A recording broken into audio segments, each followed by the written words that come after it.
చంద్రబాబు కూటమి ఒక పెత్తందారుల కూటమి. మొన్న ఈ మధ్య కాలంలోనే అమిత్ షా వచ్చాడు. చంద్రబాబును పక్కన పెట్టుకొని తాను మాట్లాడుతూ ఉన్నాడు. ఈ పెత్తందారుల కూటమి అంతా కూడా పేద పిల్లలకు గవర్నమెంట్ బడులలో ఇంగ్లీష్ మీడియం చదువులు చెప్పిస్తా ఉంటే తట్టుకోలేని పెత్తందారులు వీళ్ళంతా కూడా. పేద పిల్లలకు గవర్నమెంట్ బడులలో ఇంగ్లీష్ మీడియం చెప్పిస్తా ఉంటే ఈ పెత్తందారుల కూటమి వ్యతిరేకిస్తా ఉన్న పెత్తందారుల కూటమి ఇది.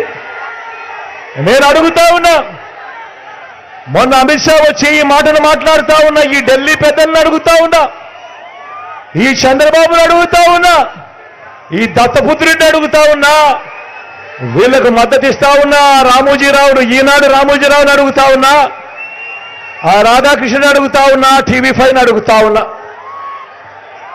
వీళ్ళందరినీ అడుగుతా ఉన్నా, అయ్యా మీ పిల్లలు మీ మనవళ్ళు మీ వాళ్ళల్లో ఏ ఒక్కరైనా కూడా ఇంగ్లీష్ మీడియం బడులలో కాకుండా తెలుగు మీడియంలో కానీ లేదా మీ స్థానిక భాషలో కానీ మీ మనవళ్ళు మీ పిల్లలు ఎవరినైనా మీరు చదివిస్తా ఉన్నారా అని ఇదే సందర్భంగా అడుగుతా ఉన్నా.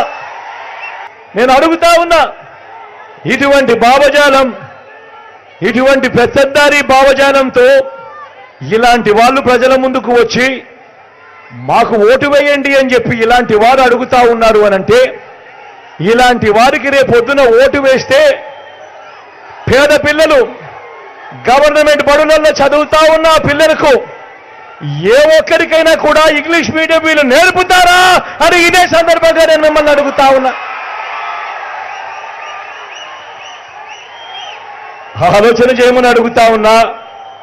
ఈ రూపం మార్చుకున్న అంటరానితనం మీద మనం చెయ్యాల్సిన యుద్ధం ఇంకా ఎంత ఉందో ఒక్కసారి గుర్తుపెట్టుకోమని కోరుతా ఉన్నా.